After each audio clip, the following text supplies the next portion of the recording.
Hello guys, welcome back to my channel. तो कैसे हैं आप सब? आई होप आप लोग अच्छे होंगे, लाइफ के मज़े ले रहे होंगे।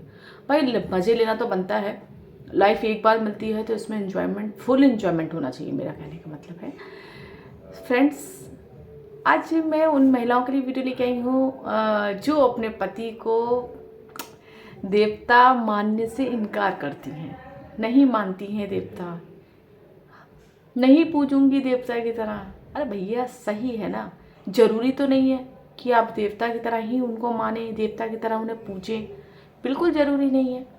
लेकिन मैं उन महिलाओं से ये भी बात कहना चाहती हूँ कि भैया वो देवता नहीं है तो क्या है?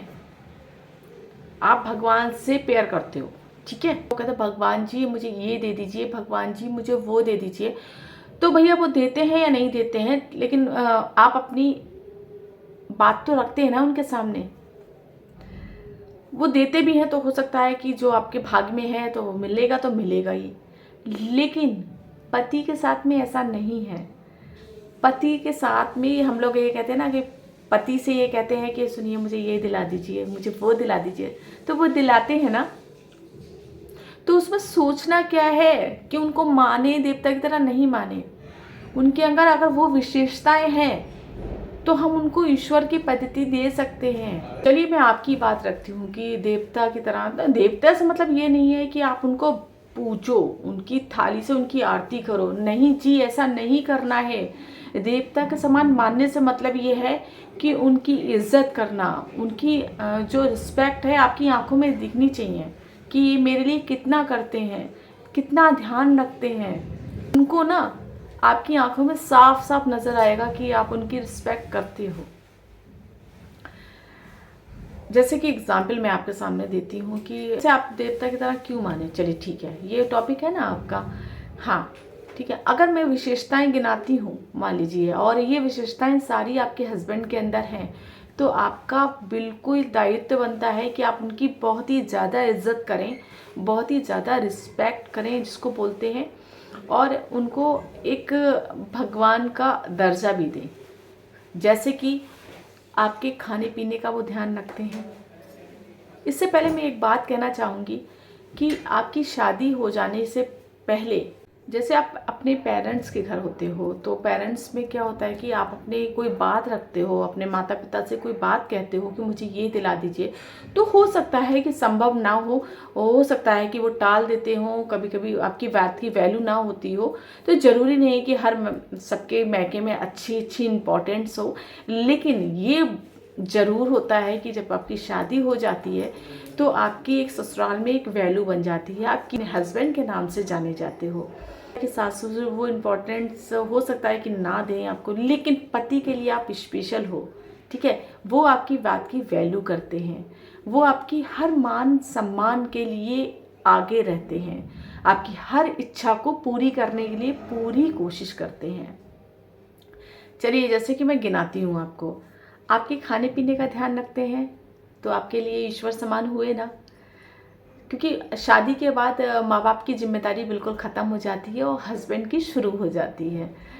उसके बाद आपके पहनने ओढ़ने का ध्यान रखते हैं, आपके सजने संवरने का ध्यान रखते हैं, आपके जो आप फरमाइश करती हैं उसका ध्यान रखते हैं। वो देखिए लाइफ में अप डाउन तो लगा रहता है, लेकिन आपने कोई फरमाइश की है तो वो कैसे भी आपकी फरमाइश को पूरा करते हैं कि आपका मन निराश ना हो, ठीक है।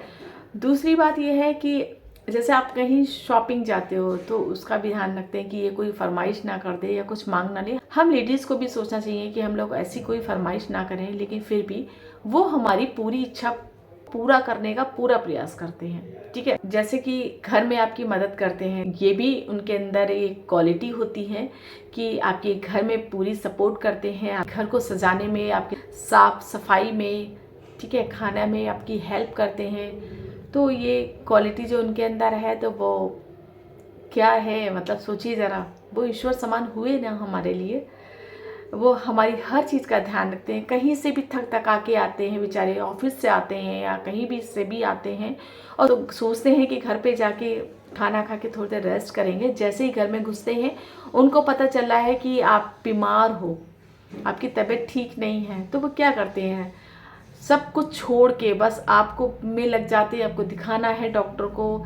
अगर बच्चे की कोई जिम्मेदारी है तो मान लीजिए उनकी तबीयत ठीक नहीं है तो वो फुल सपोर्ट करते हैं, कि खाने में भी सपोर्ट करते हैं। अगर आप लेट गई हो, सो गई हो मान लीजिए, तो बच्चे की पीछे तबीयत खराब है, वो आपको नहीं जगाते हैं, आपके बच्चे की मदद करते हैं, बच्चे की ध्यान रखते हैं। तो ये क्या है? ये प्यार है ना, ये इतनी सपोर्ट करते हैं, तो ये ईश्वर समान हो गए ना। तो जैसे ही हम भगवान से प्यार करके कुछ मांगते हैं और ऐसे ही हम अपने पति से मांगते हैं, वो सारी इच्छाएं पूरी कर देते हैं। तो एक ईश्वर वो है, एक मेरे लिए ये ईश्वर है। तो हम क्यों नहीं भगवान की तरह मानेंगे? फ्रेंड्स, कोई साथ नहीं देता है, ना मैका साथ देता है, ना ससुराल साथ देता है। बस एक हस्बैंड ऐसा होता है जो हर कदम पे साथ रहते हैं। इसी तरीके से आप पत्नियों का भी ये दायित्व बनता है, ये फ़र्ज़ बनता है कि अपने हस्बैंड को वो वैल्यू दीजिए, वो रिस्पेक्ट दीजिए, उनको मान सम्मान दीजिए। ठीक है? एक दूसरे के साथ खूब एंजॉय कीजिए, वो लम्हों को एंजॉय कीजिए, वो क्षण को एंजॉय कीजिए। ये बार बार लौट के नहीं आते हैं। हम लोग हर सीढ़ी को पार करते हुए चले जा रहे हैं, लेकिन हर सीढ़ी को आप एंजॉय कीजिए। तो गाइस, अगर आपने मेरे चैनल को अभी तक सब्सक्राइब नहीं किया है तो जल्दी से मेरे चैनल को सब्सक्राइब कर लीजिए, मेरी वीडियो को लाइक कर लीजिए, और अगर वीडियो पसंद आई हो तो ज़्यादा से ज़्यादा शेयर कीजिएगा। मिलते हैं नेक्स्ट वीडियो में, तब तक के लिए बाय बाय।